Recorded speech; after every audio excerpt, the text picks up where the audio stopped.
Concept history के अगले episode में आज हम लोग 1857 के विद्रोह की बात करेंगे। देखिए, 1857 का जो विद्रोह था वो प्लासी के युद्ध और बक्सर के युद्ध के 100 साल के बाद होता है। इसके पहले छोटे छोटे तमाम किसान विद्रोह, आदिवासी विद्रोह होते हैं, लेकिन उनका इतना बड़ा प्रभाव नहीं पड़ता है जितना 1857 के विद्रोह का। 1857 के विद्रोह का जो नामकरण है, तो नामकरण के विषय में भी बड़ा विवाद है। अब देखते हैं कि टेलर कहता है कि ये हिंदू मुस्लिम का षड्यंत्र था। आपके मजूमदार साहब आरसी मजूमदार ने कहा यह ना तो प्रथम था और ना ही राष्ट्रीय था। इस पर बहुत बड़ा विवाद है 1857 के विद्रोह की। खैर, कोई बात नहीं, हम ऐसे तथ्यों से आपको परिचय कराएंगे कि अभी तक आप 1857 के विद्रोह का इतना अच्छा वर्णन नहीं सुने होंगे। इसमें इसके पहले जितने भी सैनिक विद्रोह हुए, 1924 का आप देखेंगे कि बैरकपुर का विद्रोह होता है। उसमें सैनिकों को बाहर जाने की आज्ञा दी जाती है और वो नहीं मानते हैं, और 47वीं रेजिमेंट जो है भंग कर दी जाती है। उसके बाद आप देखेंगे कि फिर किसी की हिम्मत नहीं पड़ती है और मंगल पांडे ही होते हैं, और वो बंगाल का विद्रोह होता है, सैनिक विद्रोह। लेकिन ये मेरठ से शुरू होता है और 10 मई को शुरू होता है। एक बहुत बड़ा फैक्ट्स है।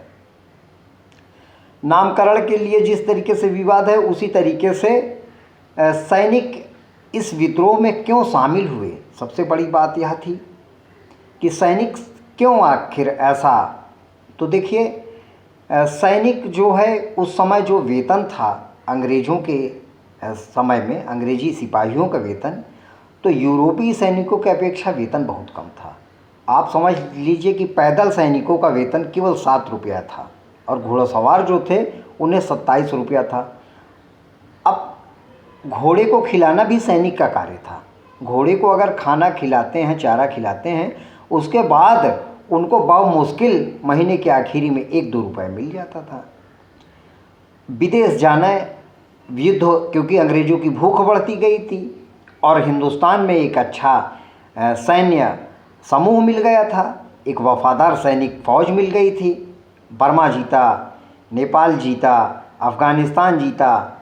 आप देख रहे हैं किस तरीके से उनकी भूख बढ़ रही थी और भारतीय फ़ौज का उपयोग कर रहे थे, और किसी न किसी तरीके से सामाजिक स्तर उनका गिर रहा था। भारतीय जब फौजी आता था गांव, तो उसको समाज में अच्छे निगाह से नहीं देखा जाता था।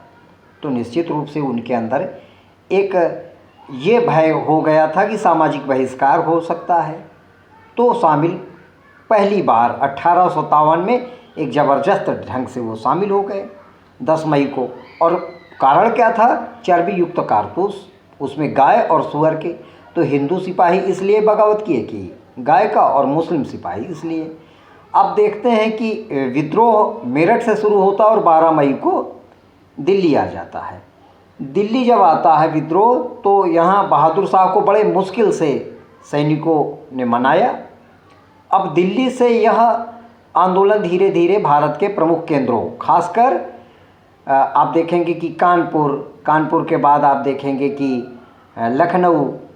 लखनऊ के बाद बरेली, और फिर इस तरीके से आप देखेंगे कि बरेली भी एक छोटा सा खान बहादुर के नेतृत्व में, और फिर बिहार का एक आप कुंवर सिंह का उदाहरण देखिए। अगर इस विद्रोह में सभी लोग शामिल होते तो विद्रोह की अलग रूपरेखा होती, जो 1947 तक का इंतज़ार किया गया था। 90 साल पहले देश आज़ाद हो गया होता। लेकिन यह चीज़ मध्य वर्ग और व्यापारी वर्ग और पढ़े लिखे वर्गों ने बिल्कुल सपोर्ट नहीं किया, एकदम सपोर्ट नहीं किया, बल्कि सभाएं की अंग्रेज़ों के पक्ष में। यह बिल्कुल सही बात है। और आप देखेंगे कि इस विद्रोह में ग्वालियर का जो सिंधिया था, उसने भरपूर मदद की थी। हैदराबाद का निज़ाम है, कश्मीर का राजा है, पटियाला का है, नाभ का है, जींद का है, और भोपाल के सारे के सारे एक तरफ से पूरे नवाब। अच्छा, नवाब क्यों शामिल हुए थे?